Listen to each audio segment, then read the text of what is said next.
Góðan daginn, Grétar Mar Jónsson heiti ég og ég ætla að stýra hérna kaffispjalli í þessum þætti sjávarútvegsmál og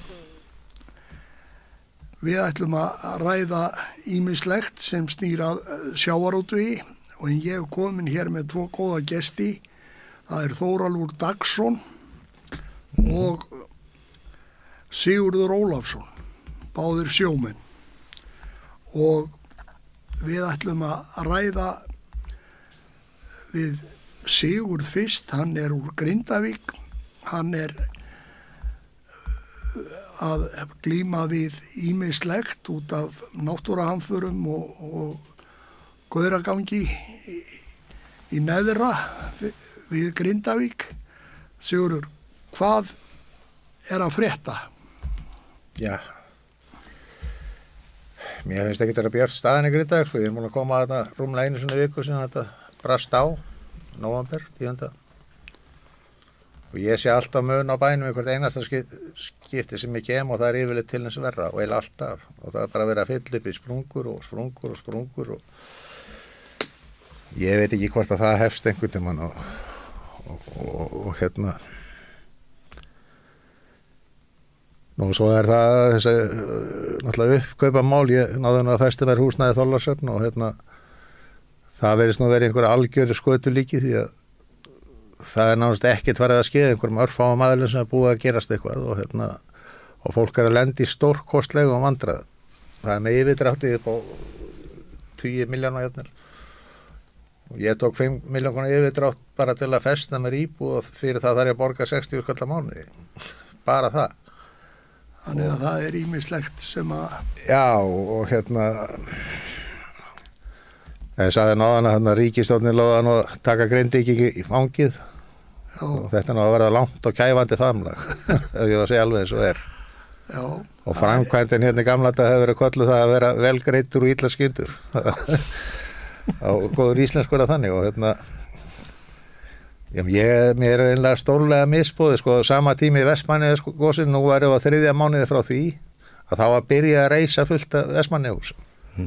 Og menn hafa sleppt þessu tækifæri bæði til að slá á fasteignamarkaðinn og þetta kemur til með áhrif til að hækka verðbólgu í staðan fyrir að menn hefur bara drattast til þess að byrja á þessu strax, að þá voru svona risin hús núna. Já, þetta skelfilegt að búa við þetta. Það var hér umræðu þáttur í gær með 4 Grindvíkingum og Gunnar Smári ræddi við þá stöðuna og þeim bara öllum saman það að þetta væri ekki góð vinnubrögð sem væri í gangi og ekki fljótvirk og að gert að þeim krafti sem þyrfti. Grindvíkingar eru nú upp til hópa hörkuduglegt fólk og gangi í verkin. Það allavega sjómanna síð þar, kýlt á hlutina eins og maður segir. En þetta bara sorgarsaga og vonandi rætist eitthvað úr. Já, ég vildi koma því að það nú held ég aldrei verið þörf á því að stofna þetta fasteignafélagið Þórkötlu því að Landsbanki Íslands sem ríkisbanki á 75% öllu veðskuldum í íbúðarhúsnæði Hafnarfirði í Grindavík. Já. Og var þetta að gera þetta allt í gegnum bankan og honum munaði nú ekkert það að slá 28 milljörðum fyrir einu tryggingafélagi. Þannig að hann keypti þessar kröfur sem fram að standa þá að það verið 12-15 milljarðar og þá var þetta svona búið að afgreiða þetta. Þeir hefur getað bara ráðið ykkur að fasteignarsölu í pappírsunna fyrir sig. Já. Það var farið aftan að hlutunum þarna. Þetta sorglegt að heyra þessa lýsingu en við ætlum að tala sjávarútvegsmál. Og þetta spjall okkar verður sjávarútveg og við ætlum að byrja á því að ræðum brottkast. Í núverandi fiskveiðistjórnarkerfi brottkast og við höfum náttúrulega bæði heyrt og jafnvel tekið þátt í því með einhverjum hætti. Þórólfur, hvað þín reynsla af sjó og tengd brottkasti? Herri, mér langar bara fyrstu beigðum svona aðeins af málefninu og ég veit þú sagði það við ætlum bara að tala sjávarútveg en ég nefnilega úr Járngerðarstaðarætt og það náttúrulega Grindavíkurætt og ég búinn að gera út frá Grindavík. Það mín heimahöfn og þar vil ég helst vera og ég vil bara segja það að það var haldinn fundur hjá velferðarnefnd löngu áður en að þetta gerðist og ég var á þeim fundi fyrir sem talsmaður heimilislausra á Íslandi út af því að ég fann mér ekki húsnæði í Reykjanesbæ og gisti í húsbíl í svolítið tíma. Þá var leigumarkaðurinn hræðilegur og ég sagði við Sigurð Inga á þessum fundi, hvað ætlið þið að gera ef að það verður gos í Grindavík? Hvernig ætlið þið að bregðast við ef að það fer af hitaveitan í Reykjanesbæ og það þarf kannski að flytja allt þetta fólk? Það verður að fara í það að kaupa einingahús og ef það og bara staðan orðin þannig í dag við þurfum bara að búa til hjólísabið fyrir fólkið bara til þess að reyna að sjokkara fólk en já, ég finn mikið til með Grindvíkingum og bara þetta samfélag, þetta öflugt samfélag, sjávarútvegssamfélag og þarna fólk sem kallar ekki allt ömmu sína en að vera með ríkisstjórnin á bakinu sínu að gera ekki raskat, það hræðilegt. Halda mann í voninni, það ekki í lagi. Nei, en ég spurði já. Hver þín reynsla af sjó og hvað veist þú brottkast? Ég búinn að vera á sjó lengi og ég fór fyrsta túri minn þá fór ég sem sagt á sjó með pappafélag mis og eftir það þá réði ég mig sem vanan mann á togara og skipstjórinn sagði mig kanntu að snirta og ég horfði á hann og ég var svo ungur og vitlaus og ég hló á hann og ég sagði hvað, eintóma fristu húsakonur hér borð og hló og það ekki alveg með viti í haustum þá og hann sagði þetta verður langur túr en þarna kynntist ég einmitt sem sagt því að vera á togara og ég man það mjög vel þann tíma sem ég verið á togara að það komu stundum holaf ekkert nema smáþóski og pókin var opnaður og það var keyrt út ég man það vel að þegar stór höl já, gætt verið stórt, það gætt verið lítið já.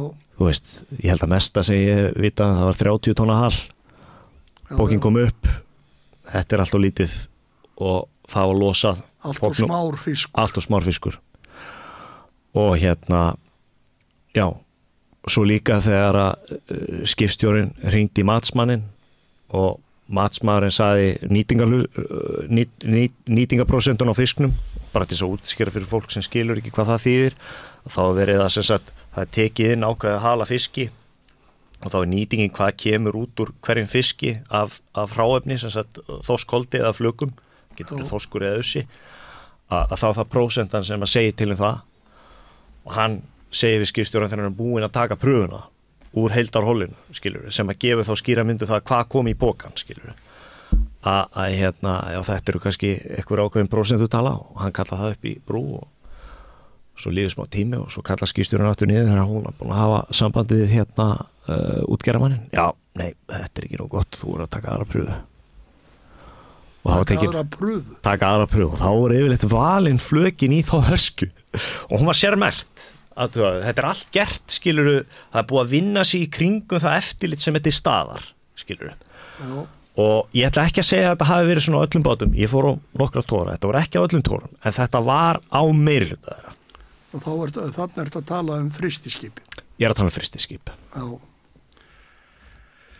það þar sem að við höfum vitað sem höfum stundað sjó til margar ára að brottkast hefur verið í gegnum tíðina á mörgum skipum og ekki einu sinni alltaf þeim skipum sem eru bara kvótalaus það hefur líka verið á skipum sem hafa haft nóga veiðiheimildum einmitt og ég hef átt samræður við aðila sem var að vinna á Fiskistofu sínum tíma þegar að þeir voru með eftirlitum borð í tórum og þeir vita alveg að þessu og þeir hafa bent á þetta en það hafa bara ákveðin aðilar innan útgerðar og ég ætla nú ekki að nefna neina með nafni en það var ákveðin aðili sem að talaði það á ásfundi sem sagt fyrirtækisins hvað var nú afskaplega erfitt að vera með þessa matsmennum borð, það kostaði útgerðina svo mikið og daginn eftir þá voru bara fengu allir uppsagnabrif sem að sáum það að fara borð í þessa báta og fylgjast með og sko eftirlitið í Noregi og í Bandaríkjunum eða ríkjunum í kringum okkur miklu strangara. Nýtingarprósentur hlutföll, þú færið ekki að hliðra þeim til. Nei.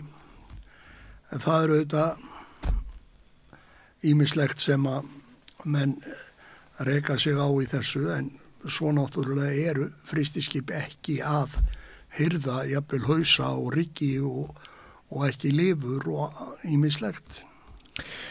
Sko þeir eru farnir að gera það í meira magni núna og það eru sumi bátar sem eru með bara bræðslu borð. Þau eru ekki mörg en það eru komin skip sem eru með bræðslu. Ég held að sé orðið sko skildi að koma með ákveð hlut allan á hausunum og hausunum í land. En rygginni kom ekki í land. Nei. Ekki á Þorskufs og Ísu. Ég man ekki hvort það er Sólbergi nýja sko, það með bræðslu. Já. Man ekki hvort það eru fleiri. Nei, ég held að séu sárafá skip. En Sigurður, hver er þín reynsla af brottkasti? Ég síðustu sko allir í hættinu fyrir tæpum 2 árum á sjó sko en þar áður hafði ég verið á línu veðara sko stórum og þar var ekki hentin einasta kvikindi sko af því sem upp kom. Það var bara ekki staðið neitt í því, það var bara alveg á hreinu og engu hent nema kannski sko það var svona má segja að hafi kannski smá skamtu, við vorum að hirða tindabykkjuna sko, það var nú svona eitthvað takmarka sem hægt var að vinna henni en ef við fórum eitthvað yfir, mann ekki hvað mörg tonn sko, það var nú kannski verið að mælast til þess að verður nú ekki hirða meira þessu sko, því að þeir voru bara í vandræðum að vinna þetta en þú veist, ef þú settir tindabykkja á marka þá bara yfirleitt seldist hún ekki. Nei. Og það er nú ennþá í lögunum sko að þú ert ekki skyldur til að hirða það sem er ekki hægt að fénýta. Nei. Þannig að það var nú ekki, það var eina brottkastið og svona sko afurð sem var kannski 5 og 10 krónur virði, við vorum að brasís og ég reiknaði eitt árið sko, þá döði þetta nú ekki verið vettlingakostnið á kallagreifunum sko, að standa í þessu en það var allan að það lagt á sig sko. Þannig að undan því sko meðan að mest gekk á þessum rækjuveiðum og þar var eiginlega mesta brottkast sem ég hef staðið að vera í sko. Að þá náttúrulega jókst veiðin svo gigantíst frá svona 91-2 og fram til bara á 5 árum sem þetta springur úr einhverjum, man ekki 20-30 tonnum upp í 70-80 tonn að rækju. Já. Og sóknin jókst alveg svakalega, það voru komin bara svona 25-30 bara stór skip og flest með 2 troll sko. Og þá náttúrulega þrengdist kvótastofuna, þá var alltaf verið að bæta það kvóta. Og þá kom svo lausn að setja svona hristar borð í bátana sem að hristu smárækin undan.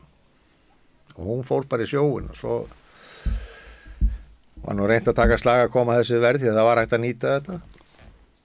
En það var ekkit vinsælt og ég fekk nú svona hálfpartin einu sinni fótinn í raskatið sko út af því og En það var svona, já, mér fannst það svo brottkast og ekki brottkast, þú manst það nú kannski líka Greta sko þessi ár sko 2-3 ár sem vorum Suðausturlandi sko svo mikið smásíld og það var kastað alla nóttina og það var bara smásíld og svo var hýrt síðasta kastið til að koma sér í land. En það náttúrulega var, menn voru að reyna að þurrka ekki mikið að þessu en það náttúrulega var alltaf að vera að kasta á sömu síldina. Jú. Og þá var lokað einhvern ferningum og þú fórst bara út fyrir hann og Já, en maður náttúrulega sko hefur vitað af þessu og heyrt sögur og ýmislegt í gegnum tíðina. Og ég sagði nú einhvern tímann fyrir 25 árum síðan eða meira að það væri hvítur glæpur að landa fiski framhjá en það væri svartur glæpur að drepa fisk og hendón. Þá er þið enginn sem hefði neinar tekjur á honum. En það væri hægt, ef hún væri landað framhjá þá fengist eitthvað verðmæti fyrir hann. En auðvitað féll þetta nú í mjög skóðan jarðveg. En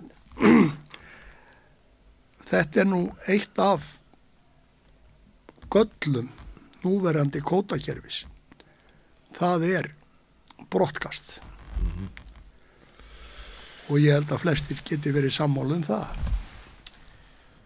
Já. Sögðum það á sama tíma. Vilt þú fyrst að? Nei, byrjaðu. Já, sko, ég myndi segja samt sem áður, sko, jú, brottkast og framhjálandanir og allt þetta. Það sko, það sem ég samt hef meiri áhyggjur af Grétar. Og þó ég sé nú ekki að gera lítið úr brottkasti. Brottkast náttúrulega, jú, fiskurinn fyrir niður, það kannski krabbar eða rækjur eða eitthvað sem ég það, sko. Þannig að það skilar sér að einhverju leiti inn í fæðikeðjuna aftur. En, sko, það sem ég hef mestar áhyggjur af, það vistkerfið. Og bara þegar var að breyta reglugerðinni hleypa togarunum upp í 3 mílur í landi. Þú veist, það bara svæði eins og, tökum bara sem dæmi, Eldey. Hún á svæði sem á að vera vernda, þetta verndunasvæði, það búið að vernda þetta, sko, þetta þjóðlenda í raun og veru, í einhverjum skilningi. Og þarna bara togarar að toga yfir, og veistu það, við förum aldrei upp á grunnið þarna, því það ekki nema smáfiskur. En þarna þú veist, það smágrýti og annað sem æti að fela sig og svona, og maður siglir yfir þessa slóð í dag, og ég með dýftamæli sem með, hann rosalega fullkominn, hann tekur mæli botnin, þannig ég sé það, eftir því sem togararnir að toga á svæðinu. Ég horfi á dýftamælinn og hann tekur sónarmynd af botninum og botnin að breytast, þú veist, og ætið að hverfa. Af hverju ætið að hverfa? Það búið að fletja þetta út, þú veist, og það að opna á svæði sem uppeldi stöðar fisks. Þetta sturlað. Jó, en það náttúrulega svo margir þættir í verndun svæða. Við náttúrulega búin að brjóta niður öll kóralrif og svoleiðis á Íslandsmiðum, og það hefur náttúrulega var til að friða fisk raunverulega. Menn gátu illa veitt á þessum kóralblettum sem búið að brjóta niður alla í dag. En brottkast ljóður á fiskveiði kerfi okkar Íslendinga. Það sjálfsögðu. Og þegar að þú sérð ekki hag í því að hirða smáan fisk sem kannski 150-200 krónur kílóið á, en vilt frekar veiða fisk sem þú farið 500-600 krónur fyrir kílóið. Þá eins og færeyski sjávarútvegsráðherrann sagði á sínum tíma með kvótakerfinu, þá kallaru það yfir þig að heiðarlegir færeyski sjómenn voru orðnir glæpamenn, voru að fremja glæpi af því að þeir hirtu ekki smæðsta fiskinn og hirtu bara stærsta fiskinn. Þannig að þetta vandamál sem við glímum við og hvetur raunverulega sjómenn til að velja úr dýrmætasta fiskinn af því að þeir ekki kvóta fyrir ótakmörkuðum fiski. Já, eins og ég sagði, ekki, þetta alveg rétt hjá þér, þetta stór partur af þessu og en ég bara svona, mér fannst ég þurfa að minnast á þetta líka. Og eins og þú sagði, sko, með kóralinn, rósagarðurinn, það var ekki hægt að toga rósagarðunum á sínum tíma, nú bara fletja þetta allt út. Það eru fleiri svæði þar sem verið að hleypa togurum nær landi með stærri og þyngri veiðafæri. Bæði hlera og bombingalengjur og annað þess áttar. Þetta hefur allt áhrif, en það nú kannski ekki brottkast, það veiðistjórnunin. Einmitt. En það annað sem við þurfum að ræða líka, og það framhjálöndun á afla. Hafið þið tekið þátt í því? Þórólfur. Og ég taka það, ég skal tala um þetta. Ég hef tekið þátt í framhjálöndun og ég hef bent sem sagt Fiskistofu á það, ég hef bent Byggðastofnun á það, ég hef bent ráðherra á það og það ekki hlustað og það ekki framhjálöndun sem ég tók þátt í sjálfviljugur. það er framhjólundun sem að var þvinguð upp á mig. Ég var að veiða sem sagt byggðakvóta, sértækan byggðakvóta á hvernig stað og sem sagt það sem gerist þar er að þegar ég landa á Hafnavík og ég er að landa í krabba og ég set 2 fötur á ís og 2 fötur á sjó. Ég er menntaður fisktæknifræðingur, þannig ég kann að búti krabba. Það er alltaf sama magn af sjó og ís í körunum hjá mér. Og sem sagt ísprósentan, það er svona 20% telst eðlilegt í krabba. 20-25% rokkandi. Ísprósentan hjá mér þegar ég var að landa þarna á þessum stað, hún fór frá 36% og í sumum tilfellum upp í 45%. Svo kemur Fiskistofa og það var einhver sem kallaði til Fiskistofu og hún kemur og tekur pröfu í vinnslunni og þá dettur ísprósentan niður í 22%. Svo þegar þeir eru farnir þá byrja hún að stíga aftur 36, 38, 40 og ég hringdi í Fiskistofu og ég sagði þið komið hérna daginn og þið tóku pröfu og ég menna þú veist starraðilega augljóst, ég set alltaf sama magn, ég er með sömu fötun og hún stækkar ekkert eða minnkar eftir því hvaða dagur er, þetta er sama fatan, ég setja sama í körinn af sjó og ís og hvað ætlaði að gera í þessu? Það er ekkert sem við getum gert í þessu sagðan. Ekki neitt. Og þá voru þeir að taka og fylgjast með endurvigtun á fiski upp úr sjó. Já.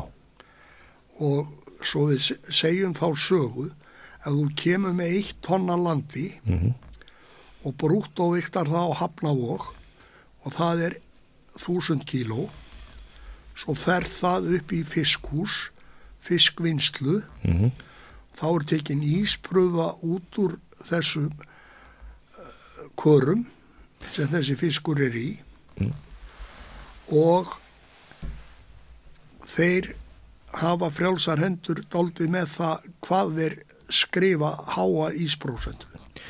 Sko það sem ég gera er þeir sturta úr karinu í móttökukar og sem sagt það er flæðavog sem er frá Marel og hún getur verið við rétt töruð og þeir skila sér á baku það.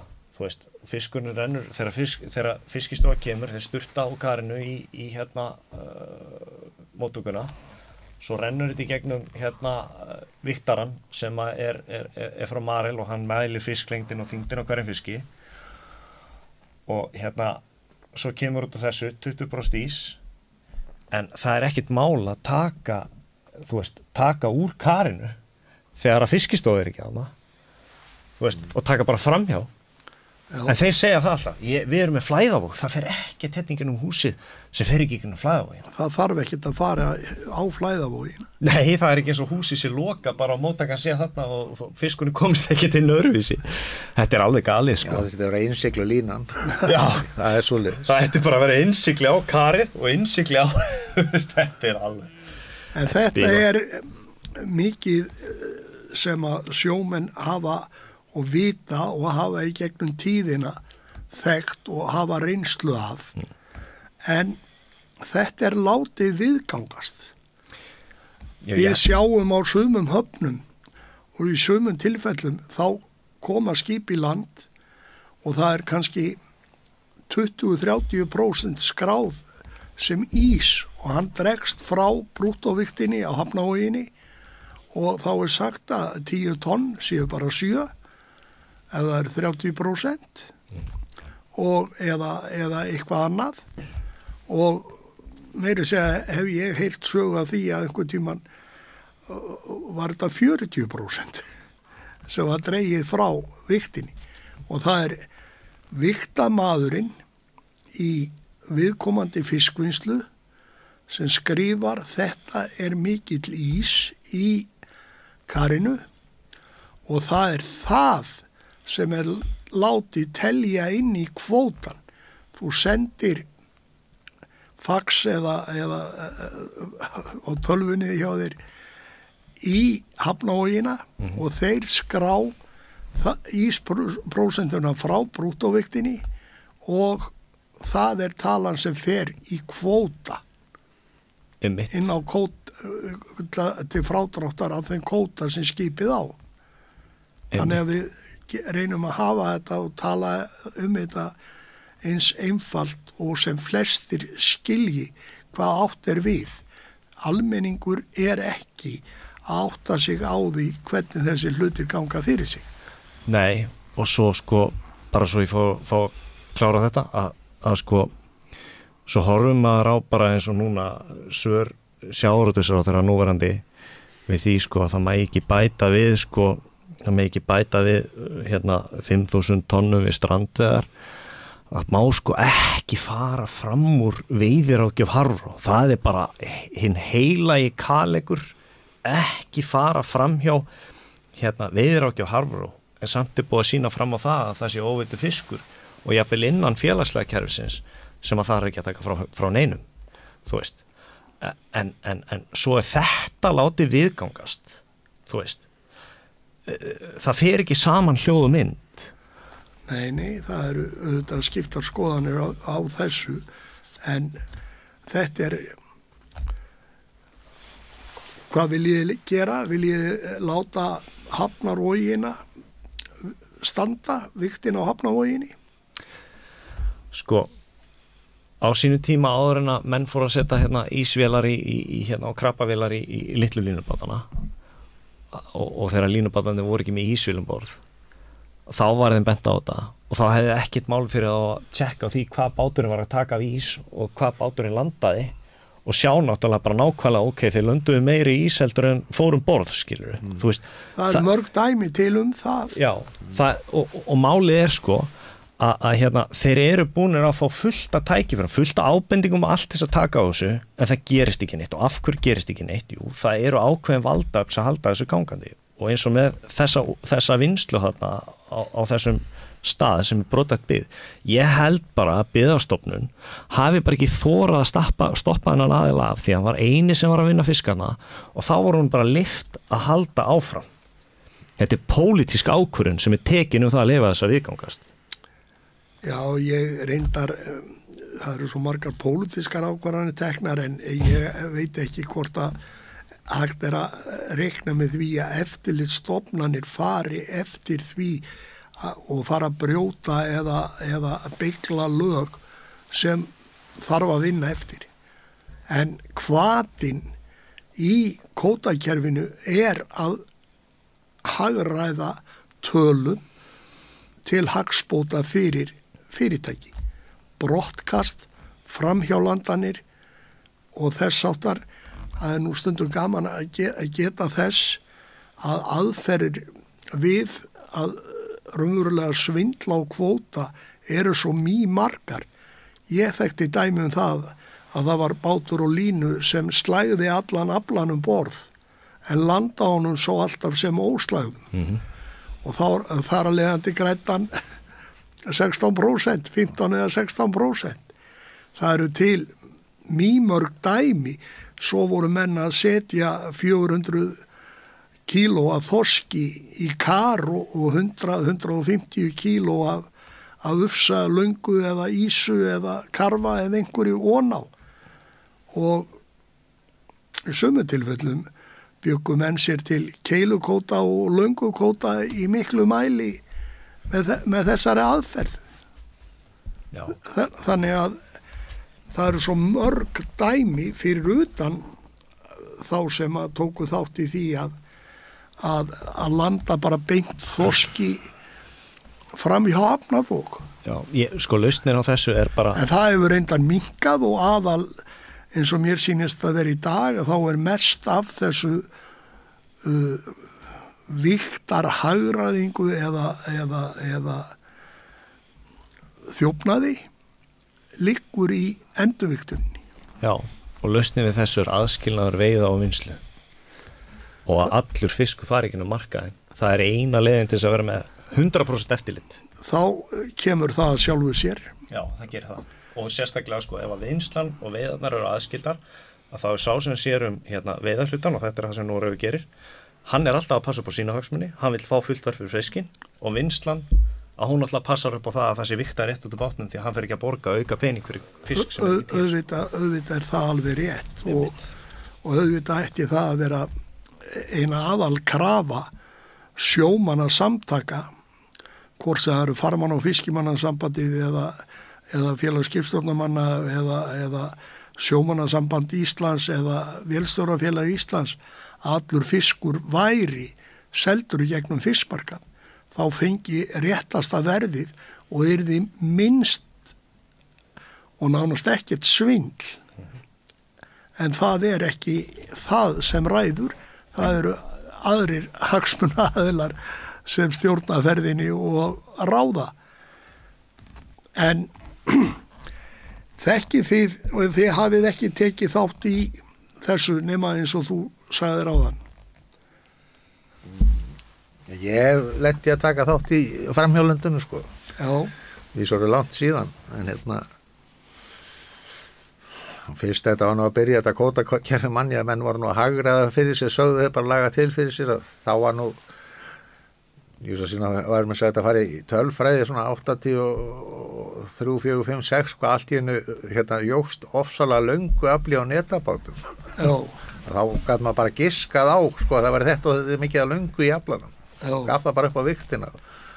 Það var aldrei spáð í þess og svo allt inn var bara, já, það er 13 á löngu og þetta náttúrulega dríði kvótana þá, en þá var nú ekki komið þessi verðmætastimpill á kvótana eins og seinna varð, sko. Eftir 91 þá kom staðalega verðmæta. Sem það skeður, en gagnvart þessari framhjálendun og það er náttúrulega, ég hef nú tengt það bara alveg saman og segi það bara hvað sem er og hvernig sem er og það er nú kannski ástæðan fyrir því að stórútgerðina, þeir sem hafa umráðið yfir sem blessaða kvóta, þeir vil ekki heyra á það minnst að ganga Evrópusambandið. Að ég er ansið hrættur og það nefnilega að samkvæmt reglum Evrópusambandið þá myndi svona gillimál ekki ganga upp. Það er mjög líklegt. Og það sé verið að verja þar meðal annars þá hagsmuni, svo geta þessi sömu menn tekið allt sitt á þurru í öðrum gjaldmiðli, sko, borga okkur með ónýtum peningum og svo haft svona, náttúrulega þetta hér áður fyrr, sko, þá, mann bara þarf að vera rækjunni, sko, þá var það alveg óþekkt, þá þurfti alltaf að koma utan að koma til maður til að taka úrtaksvigtanir fyrir ís. Það kom ekki frá kaupandanum, ekki frá seljandanum. Nei. En nú er það orðið svoleiðis, sko, að jafnvel vegstjórarnir sjálfur er að sjá þetta. Já. Og hvar er pressan á þeim? Og jafnvel, ættingjar úr fjölskyldum útgerðarmann. Pressan á vegstjórnum er að skila sem mest í nýtingu. Auðvitað. Og ef þú lækkar það sem kemur inn í húsið og hækkar nýtingi. Þá er hann rekinn bara, verkstjórinn, ef er eitthvað óæðileg nýting. Ég auðvitað þess að menn ekkert að vera svo stöðu, en bara hvatinn er þarna og það er eins og Þórólfur sagði áðan, eina lausnin væri markaður. En hagsmunagæslan er svo gífurlega sterk og þetta eru það gífurlega hagsmunar sem leika 100 milljarða. Bæði geta verðlagt aflan sjálfur og náðu sér í sem menn kalla hagraði í vigtun. Jú. Og en það var allir breyst frá því, sko, það var alltaf verið ómúlið til gamla þetta, en þá var þetta nú samt svoleiðis, sko, eins og mannskreita líka, þá var bara Hafnarvog, þá var nú ekki eins og reynda að fara að ísa fisk, sko, en svo var bara fiskmat sem var óháð stofnun. Já. Alveg óháð. Þar var fiskur í metin. Já, sem var bara tekið óskiptum afla kostnaðurinn við það. Já. Og bara ágætis fyrirkomulega í sjálfu sér. Já. Fengum með hann bara eins og sáðu hvort, það voru með góðan að lélega fisk og yfirleitt var það svona heila yfir, var það bara í lagi. Já, ég meina, menn lönduðu í sitt hvoru lagi til dæmis netafiski, það var döðblókaða netafiskur og lífandi blókaða netafiskur og það var oft á sitt hvoru bílum. Já, það sem ég þekkti til í fristúsum sem voru að taka ísfisk á togurum eftir að kassandi byrjuðu, sko, þá var það alltaf utan að komandi maður sem sá vigtunina. Já. Á því að taka ísbrjóðnar á því. Það voru frá ríkismati sjávarafurða á þeim tíma, þá var það gert með þeim hætti. En þetta var allt fært til þeirra sem voru að gera þetta í rauninni fyrir sjálfa sig. Já. Mér langar að bæta einu við, út af því þú varst að nefna þetta, sem sagt, matsmaðurinn er orðin, sem sagt, hann þarf að skila mestu nýtingu, bara skjóta þess inn í, að sko, ég var að vinna ákveðnum stað og sýni var fengið til þess að pröfa fiskvinnsluvélar, átt að finna út hvaða fiskvinnsluvélar skilaði mestu nýtingu og gamli íslenski pinnahausarinn hann kom langbest út en í þessari vinnslu þá búið að setja upp svona rosalega fullkominn og flottan tölvuhausara og það sem gerðist þá verið að raða smáus í gegnum hann og hann skar stundum smá svona í tvennt og við komum við niðurstöðunar og alla tölunar og allt þetta og ég talaði verkstjónu, ég hljópti verkstjónu og ég bara, heyrðu, það er bara 15% meiri nýting á þessum hausar heldur en tölvuhausanum. Það bara, já, heyrðu, þeir eru komnir eftir helgi, þá var að komnir pinnahausar á alla línuðar. Þetta er frábært. Svo kemur helgur eftir, engu pinnahausar. Ég fór til verkstjónu og sagði, býttu hvað, akkur er ekki pinnahausar? Heyrðu, Þórólfur, þetta er bara milli okkar saman og ég er nú ekki að nefna hann inn upp, þannig að ég er ekki að byrja út að trúna. En það var ekki hægt að taka gömlu hausarana inn út af það var búið að reikna svo háa nýtingu á nýja tölvuhausaran. Þannig að menn eru tilbúnir til þess að fórna hráefninu út af því að það er búið að reikna einhverja prósentu nýtingu á eitthvað apparat sem er ekki einu svona að virka. Ég finnst þetta nú vera kannski svona öðruvísi og ólíklegt að þetta eigi við alls þar. Þetta getur verið til í einhverju einstaka tilfellum. Þetta er mjög stór fiskvinnsla, ég get sagt þetta. Já. Mjög stór fiskvinnsla og þetta kom mér gjörsamlega óvart. Ég trúði þess ekki. Nei, en við erum náttúrulega að tala framhjá löndun og hvernig það er gert í íslensku kerfinu, þessu fiskveiðistjórnarkerfi sem við búum við og erum með og sýnir fram á að kerfið sjálft kallar yfir okkur og þjóðina raunverulega að það er kappsmál hjá mönnum að reyna að landa sem mestu framhjá vikt til að skapa sér tekjur og það er auðvitað og stundabrotkast og annað.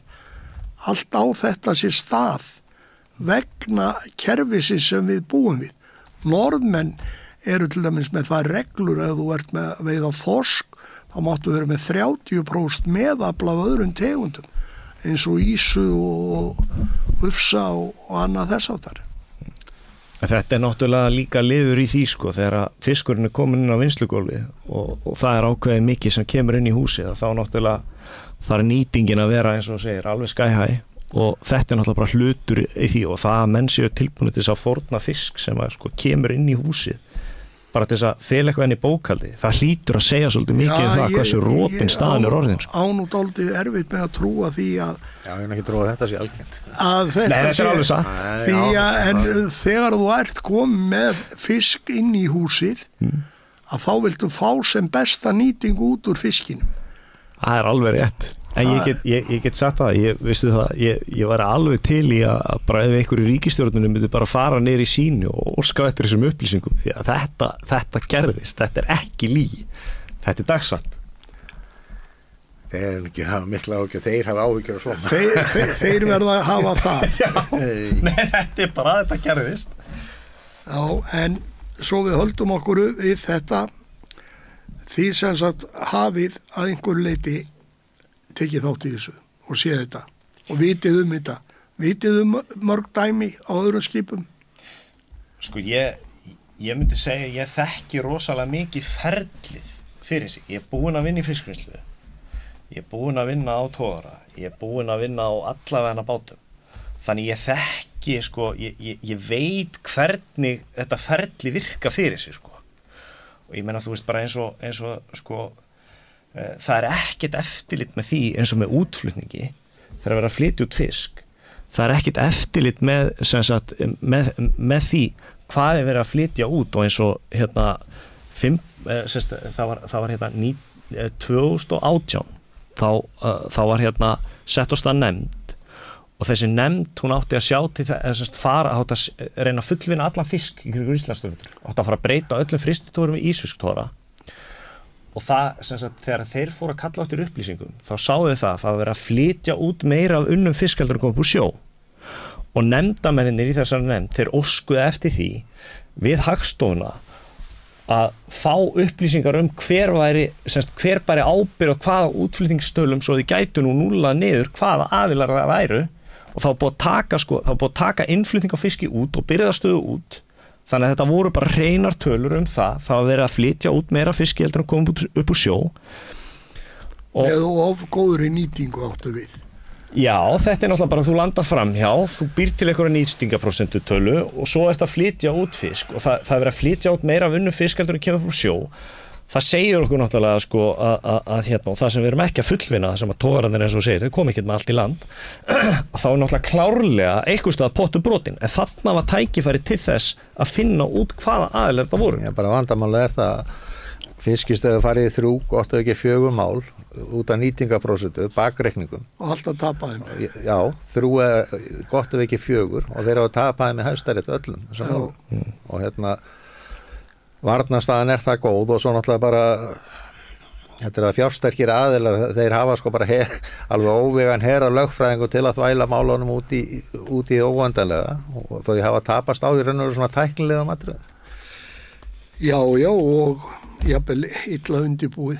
Já, líka og í sumum tilfellum jafnvel viljandi illa undirbúið. Já, þess vegna sko, ég þekki það ekki nokkuð. Nei, auðvitað þekki maður það ekki, en stundum getur manni dottið það í hug að það væri viljandi gert að fara ekki að negla fyrirtæki niður. Nei, þetta er vissulega mikið mál og mikill blettur svartur blettur á fiskveiðistjórnunarkerfinu okkar. Og þess vegna hefur maður stundum sagt að það væri miklu betra að úthluta dögum til veiða og leyfa mönnum að koma með allan fisk í land. Eða þurfi ekki að vera sortera smáan fisk frá og hendunum eða hvað sem er. Það er náttúrulega viss vegið sem sko þú mátt vera með 5% sko undrumál. Jú. Sem að dregst ekki frá kvóta. Vaffes og afla. Nei, það er bara undimál. Já. Það er vaffes og annað. Já, vaffes og annað, já. Og hérna, rétt. Og þeir fóru nú einhverja herferð fyrir nokkrum ára fiskistofu og þá voru maður tekin á teppi fyrir það sko, þá voru að taka sko úrtakspröfur úr undimálinu og þá voru einhverju sko örfáir stóri fiskar. Já, þá maður fá bréf út af því að næsta svona brot að það fundist sko í 3 körum hefði fundist 14 fiskar og svo þar næsta túr í 5 körum hefði fundist 17 fiskar og þetta var ítrekku brot.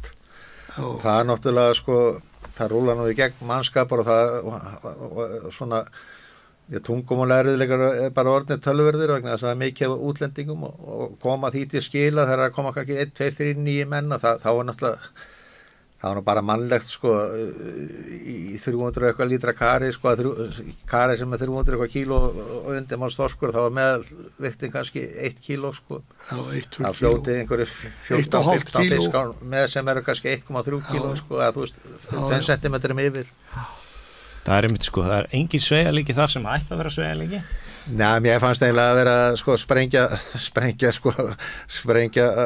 tífóli bombu sko á 17. júní sko, það var sáðar enginn, því að þetta var engan tilgang sko. Nei.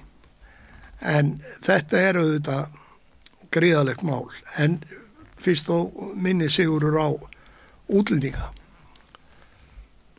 Hvað eru margir útlendingar komnir í íslenska flotan? Veistu það? Ég þarf ekki að giska á það sko, en það er nú svolítið skipt eftir veiðigreinum. Ég held að sem til dæmis uppsjóðskipunum séu sárafáir. Það er nú svona meira eins og léns óðalþuð skip að þetta er rótnar heila ætt hérna borð og svona betri hlutanum af togaraflótanum held ég að sé ekki mikið það en eitthvað. Íslendingar? Já, Íslendingar. Lítið útlendingum þar sko. En svo þegar þú kemur yfir á línuveðar og smábátaflótana þá ertu komin í allt aðra deild sko. Og þá var það kannski orðið upp í 14 manna áhöfn, oft 11 útlendingar sko. Já, borð. Borð í einu. Ég myndi segja að það væri á stóru línubátunum. Það er minna það á 15 metra bátunum. Það var fjölga tölvöld mikið þar. Já, það. Já. Ég hef fiskað svolítið á 15 metra bátunum sko. Ég hef verið með einum útlendingi þar. Já. Svo náttúrulega stóru línubátunum nú bara hverfað. Ég held að það sé bara 5 eða 6 eftir þannig. Já, þetta eru umhverfisvænstu veiðarnar. þú veist. Já, net umhverfis venstu við þetta. Við erum sammála það, ég og Greta. Ég held að Ufsin á Stórhúsastandinum á Reykjanesinu, hann sé ekki sammálaður, því að ég sett inn mynd í dag, það sem að ég festi og svo slitnaði og það hékk einn Ufsi á svona hálf lifandi. Ég tók netið utan á honum og ég hugsaði með mig, ég vorkenndi honum svo mikið, ég svo góð sál. Ég held að hann búin að þjást svo lengi í þessu neti, komið með ör ég ætla að taka netið á honum, ég ætla að sleppa honum aftur og ég sett hann í sjóinn og svo horfði ég á múkka vera gogga í hann, ég alveg, nei, hann lifið þetta ekki, það hann steintöfmar, þannig að ég keypti honum upp og þessi trossa, hún var lögð þarna fyrir 4 árum síðan.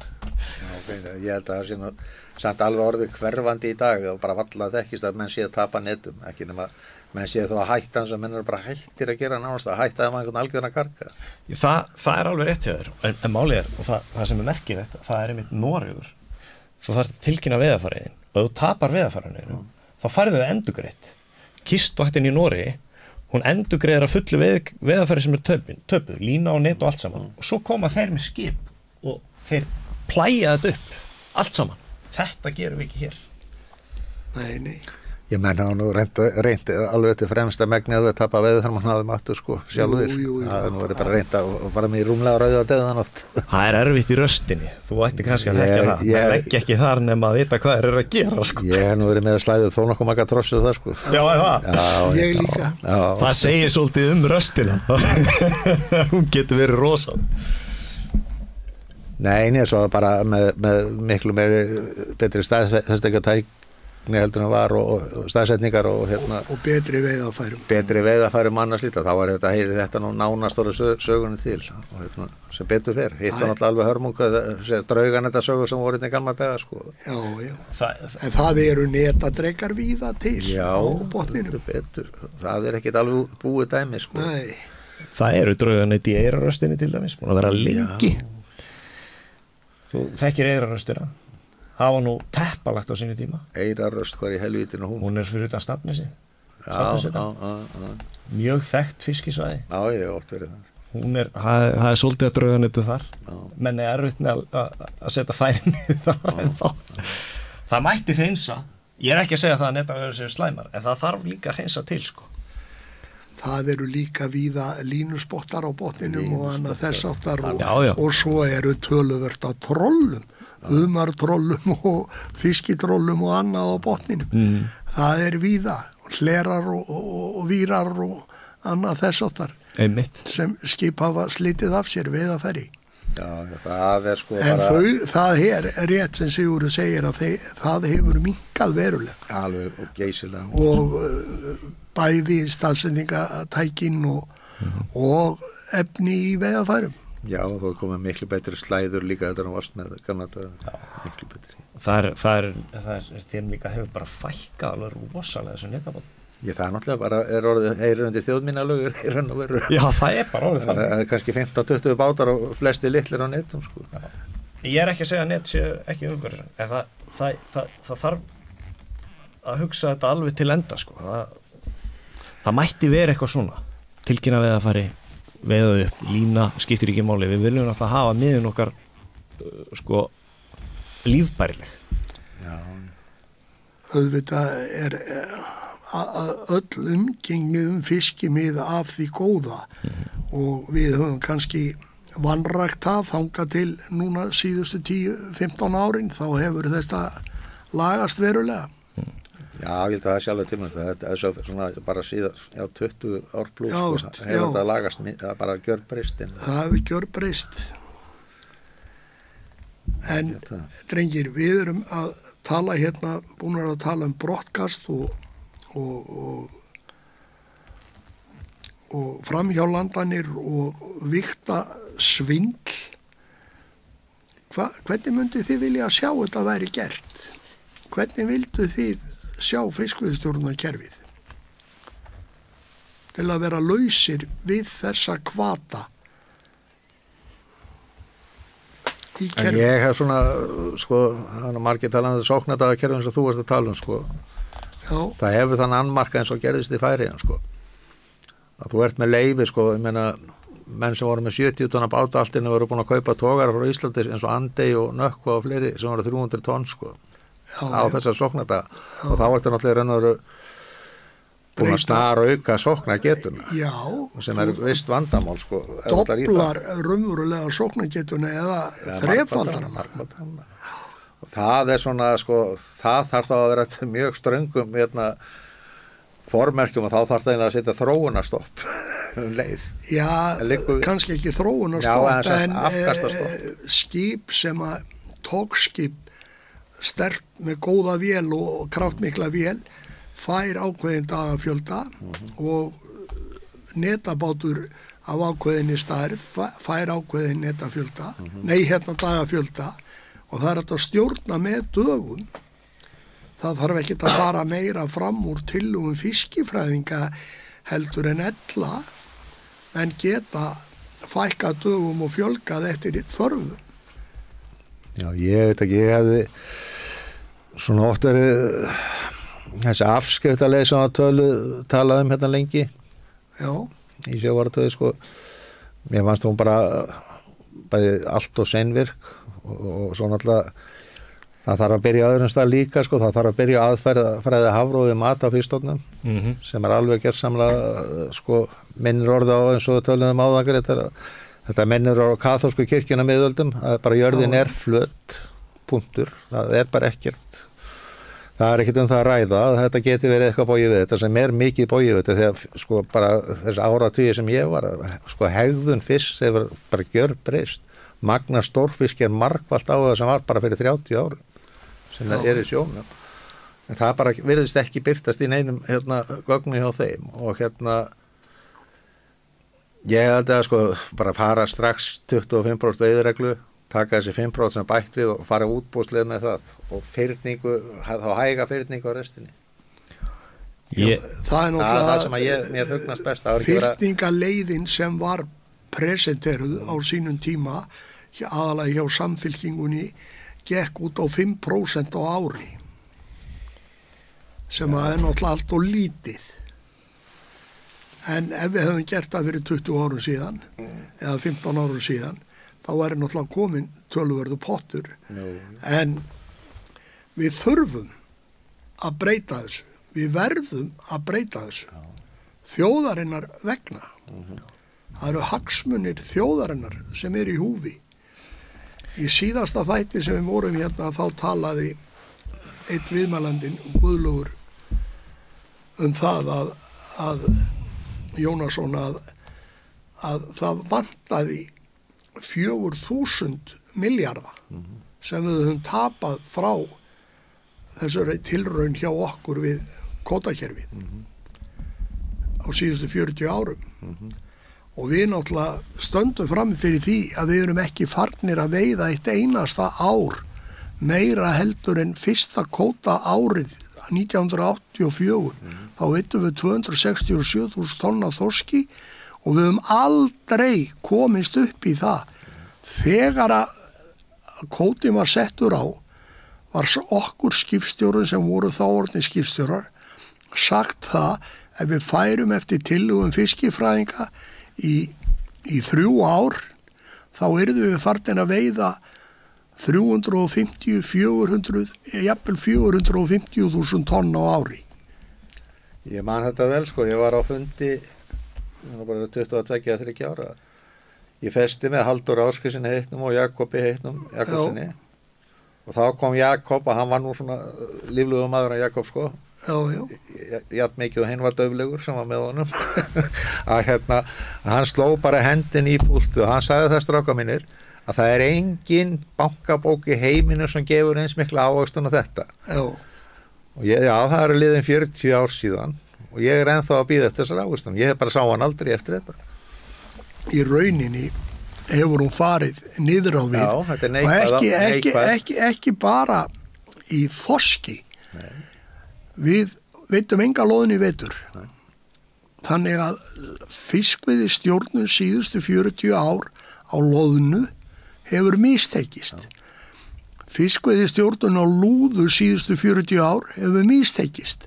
Fiskveiði stjórnun á þorski hefur mistekist. Fiskveiði ráðgjöf Hafrannsóknastofnunar á rækju og humar.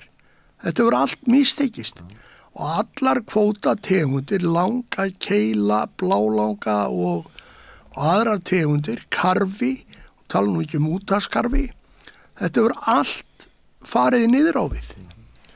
Þrátt fyrir stíft fiskveiðistjórnarkerfi og tillögur veiði og farið eftir veiði ráðgjöf Hafrannsóknastofnunar í einu og öllu.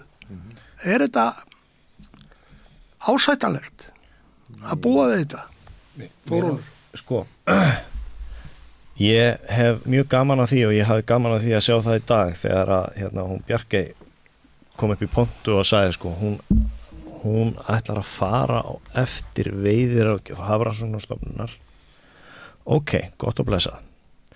Við skulum þá hugsa þetta aðeins út fyrir landsteinana. Hvað er Hafrannsóknastofnunar að kvarta mest yfir? Hún er undirfjármagnuð. Hún er ekki geta sinnt þeim vísindum sem hún þarf að sinna. Það er að koma stóra rannsóknir erlendis frá eins og hann Guðlaugur hefur verið að skoða og annað sem að benda á ýmislegt sem að er ekki alveg í sammæli við vísindin hér. Er Bjarni að skoða hvað Hafrannsóknastofnunir í Noregi er að gera? Varandi hvernig þeir mæla sína stofna? Bjarni, hvað Bjarni? Bjarkey fyrir Olsen sem er matvælaráðherra. Þú veist, og þetta sko, ef einhver segir eitthvað varðandi, sem sagt, kemur með einhverja ábendingar herðu, þetta er kannski ekki alveg í lagi, það er fiskur að fara undir trollið og svona, og sem sagt, minni fiskurinn eins og Gulli var að segja, sko, hann er að skila sér síður á vissum stigum en svo og Hafrannsóknastofnunin er að mæla stofnin sko, mælar afföllin og það er svolítið erfitt að mæla afföllin þegar eftir því sem fiskurinn stækkar og þá skilur hann sér meira í trollið sko. Þetta eru bara rannsóknir sem eru staðfestar en þeim tekst einhvern veginn að halda einhvern fund þar sem að þetta er allt hvítþvoð þú veist og Noreg þeir hafna þessum raunverulega vísindarannsóknum sem gerðar hafa verið annars staðar eins og í Noregi.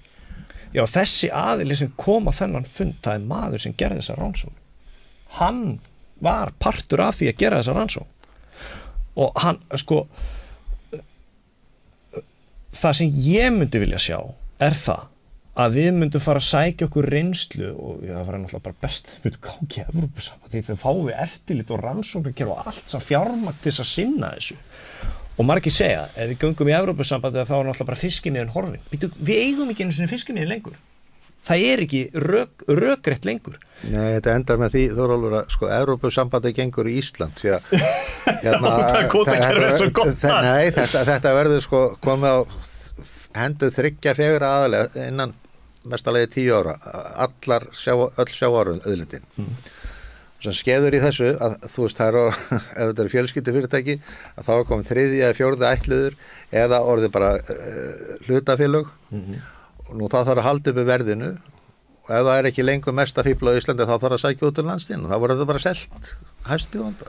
Já, það er reyndar ekki í lögum eins og en það má breyta það hefur verið breytt öðru eins sem mann hefur langað til þess. Ég meina, var ekki laxeldisfyrirtæki sem að var að fá byggðakvóta hérna sem að er frá Noregi? Meðal annars. Já. Þannig að þessi þróun er svona, það er alltaf verið að mylja undan lögunum sko, hægt og rólega, en bara svo ég fá að klára út af því þú spurðir áðan sko, hvað myndi ég vilja fá sjá? Það sem ég myndi vilja er það að samtök fyrirtæki sjávarútvegi myndi átta sig á því og þetta er bara markaðirnir eru farnir að sækja í meiri umhverfisvænan fisk. Það eru dýrustu markaðirnir okkar. Dýrasti fiskurinn okkar er handfæraveði fiskur. Þú veist, það eru að koma auka rannsóknir sem segja það ok, togveiðar er ekki mjög hollar fyrir umhverfi, við seljum okkur sem umhverfisvæna þjóð. Hvernig getum við verið með, sko, við erum með hagsmunasamtök sem berjast gegn þróun sem er í átt að umhverfisvænni veiðarfærum.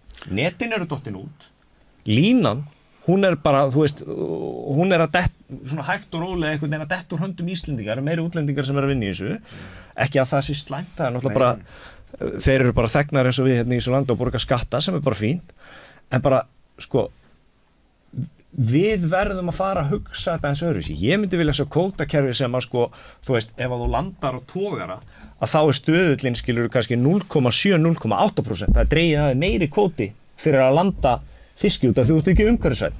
Ef þú ert á netabáti þá stöðullinn lægri. Ef þú ert á línubáti stöðullinn lægri. Ef þú ert á handfæri þá á það bara að vera frjálst. Því að það, og þetta eitt. Þetta nú það sem einn af göllum við sjómannastétt á Íslandi og það dálítið kynnt undir því hjá stjórnvöldum og hafa verið í gegnum tíðina að koma upp ágreiningi á milli sjómann. Við sjáum þetta á smábátunum núna, strandveiðbátunum. Það eru 4 hólf sem eru bara til þess landinu skipt upp í 4 hólf að það eru átök á milli strandveiði sjómanna hvort þeir eru á Raufarhöfn eða Ísafirði eða Bolungarvík. Það átök á milli handfæra sjómanna og línubáta og svo áttu tógbáta, jafnvel netabáta. Það alltaf verið að hafa þetta í flokkum og það alltaf verið að hreyfa þetta eitthvað aðeins til og síðasta afrek Svandísar Svavarsdóttur var að hleypa stærri bátum með stærri og meira vélarafl nær landi bara eins og út af Sandgerði og þar með Já, búið að opna hólfið þar sem var lokað. Já, síðan hérna núna eitt stæðsti og ljótasti hluturinn sem verið að gera að í þessu frumvarpi sem liggur fyrir Alþingi núna að það verið að ekki að hegna og draga af þeim útgerðum sem eiga yfir 12% af heildarkvótanum heldur verið að breyta lögunum þannig að þeir eiga 15%, alltaf 15%. Einmitt. Þetta náttúrulega afrek stjórnmálamanna sem vita ekkert hvað þeir að segja og gera. Nei, og bara ég sem ungu maður sem að hefja mína einn útgerð, ég nú búin að vera helviti öflugur í ufsanum og nú SFS búið að vera að tala um það að það þurfa að minnka ufsakvöldin, ég veit alveg hvað það er búið að banna tegundatilfærsluna og það kemur til með að vera hellingur af ufsakvöldin sem brennur inn í þetta árið, þá bara að fara að skerða kvótan. Sko, togararnir ekki að veiða sama ufsa og ég. Þeir eru ekki að veiða þennan risastóra ufsa sem ég fæði á færin. Hann syndir bara út úr trollunum, hann svo stór. Það í undantekningatilfellum sem hann kemur í trollið, það þegar hann í hver æti og hann ekkert að pæla, sko. En, þú veist, ef hérna, sko, ég myndi vilja sjá það að semst afli færi gegnum eitthvað markaðskerfi til þess að tryggja það og aðskilja veiðar og vinnslu. Þeir eru alltaf að tala um þess að verðmætasköpunarkerfi. Ég kalla þetta bara svindlkeðja, þetta ekkert annað. Þetta bara svindlkeðja. Það geta haldið utan alla keðjuna, kokkabókhaldið varandi nýtinguna, borið togaranum, kokkabókhaldið varandi það sem landað, þessar fiskur sem landað sem ís og það flutt út og selt í eitthvað sölufyrirtæki úti það sem sko, þú veist, dótturfyrirtæki. Já, passa það að það sé ekki verið að greiða fullt verð fyrir fiskinn svo að sé þetta rífa allan peningin úti, skilur, allan hagnaðin úti. Þú veist, þetta ekki verðmætasköpunarkeðja, þetta svindlkeðja og sko maður heyrir oft að vera að predika um það, sko, frjálsmarkaður svo frábær. Frjálsmarkaður, hann leiðir bara í flestöllum tilfellum til einókunar. Hann gerir það, einókunar og samráðs. Það þarf alltaf að vera einhverjar reglur, checks and balances, eins og sagt í ensku, til þess að passa upp á það að okkar mannlega græðgiseðli sem kemur stundum upp í fólki, að það bara fá ekki að leika lausum hala. Það er það sem við erum að horfa upp á hérna á Íslandi í dag. Þetta nú orðið gott hjá þér, Þórólfur. Við erum að verða búnir og erum að klára þetta. Sigurður, vilt þú bæta einhverju við og segja hvað skoðun þú hefur? Já, ég veit ekki, það náttúrulega, eins og Þórólfur segir, sko, náttúrulega, þetta kapitalist kerfi og þetta, menna, útópísk, kapitalist kerfi þannig að það var bara einn eftir. Já. Það bara ekkert flóknara það. Ef hann svo sterkasti vinnur alltaf, þá hann bara einn svo stærsti. Það svoleiðis í dýraríkinu. Já, svoleiðis það bara og ég séðu samfélagur raun og veru síðustu 3-500 árin hafa byggst í raun og veru upp á það að reyna að hefta þetta. Jú, það gengur allt út af það. Já, það með svona misjöfnum ára. En við eigum númer 1, 2 og 3 alltaf að hafa það að leiða ljósi, að gæta hagsmuna heildarinnar og verja almenning fyrir græðgisvæðingu ákveðina afla sem vilja allt undir sig og eiga allt. Og við þurfum að hugsa fólki í landinu og almenning og það á að vera leiðaljós okkar. Ég þakka Þórólfur Dagsson og Sigurður Ólafsson, ég þakka ykkur fyrir komuna. Takk fyrir. Já, takk fyrir.